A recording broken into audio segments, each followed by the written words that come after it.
Halo semuanya, balik lagi di channel Mr. Chibi 25. Nah, apa kabarnya teman-teman? Di video kali ini saya akan kembali membahas fakta menarik mengenai manga ataupun anime Senseiya. Di video kali ini saya akan membahas tentang Senseiya The Next Dimension chapter 0 sampai 3. Cerita dimulai dengan pertempuran Seiya dan kawan-kawan melawan Hades di Elysium untuk menyelamatkan Athena. Hades memperkenalkan diri kepada Seiya dan yang lain sebagai dewa penguasa dunia bawah. Ia menganggap remeh para Sen Athena karena manusia menyedihkan seperti mereka berani-beraninya menentang seorang dewa. Hades kemudian memberikan serangan yang sangat kuat kepada kelima Sen tersebut sehingga para Sen Athena terluka dengan parah. Hades kemudian mendekati guci yang di dalamnya ada Athena. Ia akan menebas guci tersebut untuk membunuhnya. Seiya kemudian berusaha bangkit untuk melindungi Athena. Hades mengakui Seiya adalah seorang Sen yang kuat karena ia berhasil bertahan dan mampu untuk bangkit setelah mendapatkan serangan tersebut. Melihat kegigihan Seiya, Hades teringat momen 240 tahun yang lalu. Ada seorang Sen Pegasus yang mirip dengannya. Ia adalah teman dari reinkarnasi Hades sebelumnya. Cerita kemudian mundur ke 240 tahun yang lalu di Sanctuary sebelum Perang Suci 1990 dimulai. Paus Agung pada saat itu memerintahkan Dohko dan Shion muda untuk menghadap kepadanya. Pada waktu itu mereka menggunakan klot perunggu. Akan tetapi mereka menjadi yang terkuat di antara para Sen perunggu. Paus Agung akan memberikan klot emas pada Shion dan Dohko. Mereka berdua sudah layak untuk naik tingkat dan memegang tugas baru. Kemudian Paus Agung memperlihatkan dua klot emas di depan mereka, klot emas Libra dan klot emas Aries. Tidak lama berselang, klot tersebut langsung saja menyatu dengan tubuh Shion dan Dohko. Seolah-olah sejak awal ada kecocokan di antara mereka berdua. Lalu dilantiklah Dohko menjadi seorang Sen emas Libra dan Shion menjadi Sen emas Aries generasi baru. Paus Agung berpesan bahwa Shion dan Dohko sudah layak menjadi seorang Sen emas. Mereka tidak boleh kalah dari Sen emas yang lainnya. Dan tentu saja mereka harus melindungi kedamaian bumi dan juga menjadi pelindung bagi Athena. Mereka berdua dipersiapkan sebelum jiwa Hades memilih tubuh baru untuk bereinkarnasi. Karena 240 tahun telah berlalu, perang suci yang baru akan segera dimulai. Maka dari itu, Sanctuary membutuhkan kekuatan Sen emas yang lengkap agar dapat menghadapi Hades dengan kekuatan tempur maksimal karena spekter miliknya sangatlah kuat. Dan perang suci dapat menyebabkan hilangnya banyaknya nyawa para Sen di Sanctuary. Setelah selesai dilantik, Shion dan Dohko kemudian pergi dari ruangan Paus Agung. Di luar ruangan, tidak lama berselang seorang prajurit memberikan informasi kepada Dohko dan Shion tentang keberadaan reinkarnasi Hades. Ia sedang berada di Elysium, sebuah utopia di dalam neraka, karena Elysium satu-satunya tempat di neraka di mana bunga-bunga terindah bermekaran. Di sana ada seorang pemuda yang sedang memetik bunga.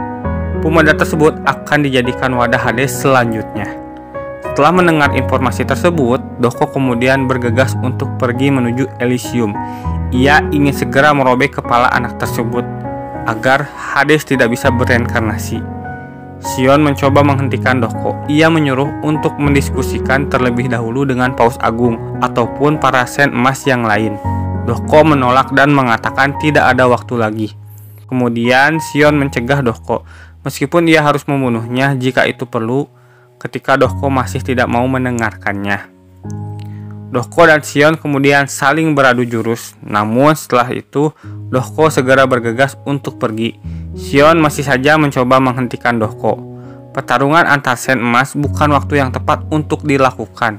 Shion kembali mengingatkan cara yang dilakukan Dohko akan membawanya ke dalam masalah besar.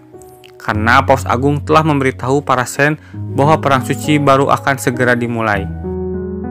Dohko menjawab bahwa itulah mengapa kita harus membunuh Hades sekarang.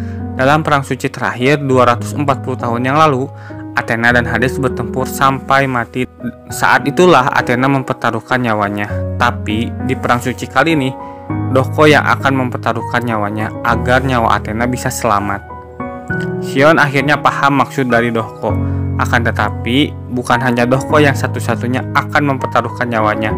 Shion pun sama, ia sudah siap untuk kehilangan nyawanya di pertempuran perang suci kali ini.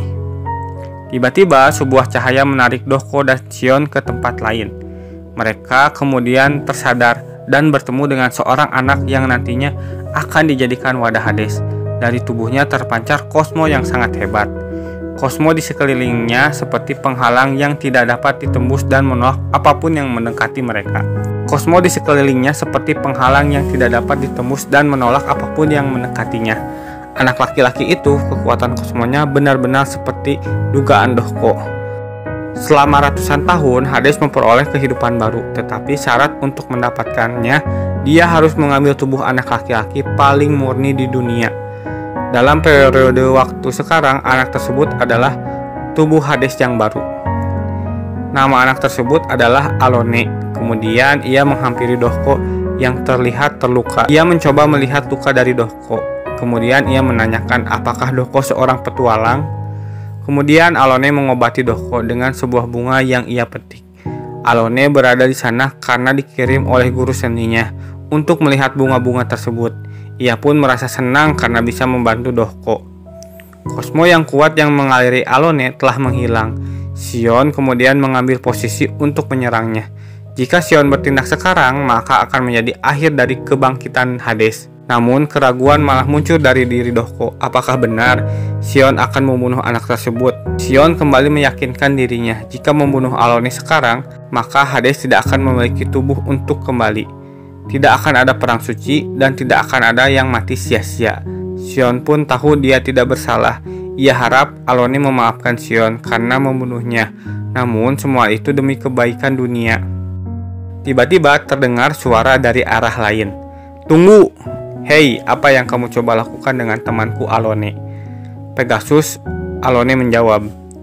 Laki-laki tersebut adalah teman yang dikatakan oleh Hades. Dia adalah Saint Pegasus di abad ke-18. Anak tersebut mengatakan Pegasus adalah nama dari kuda yang ia bawa.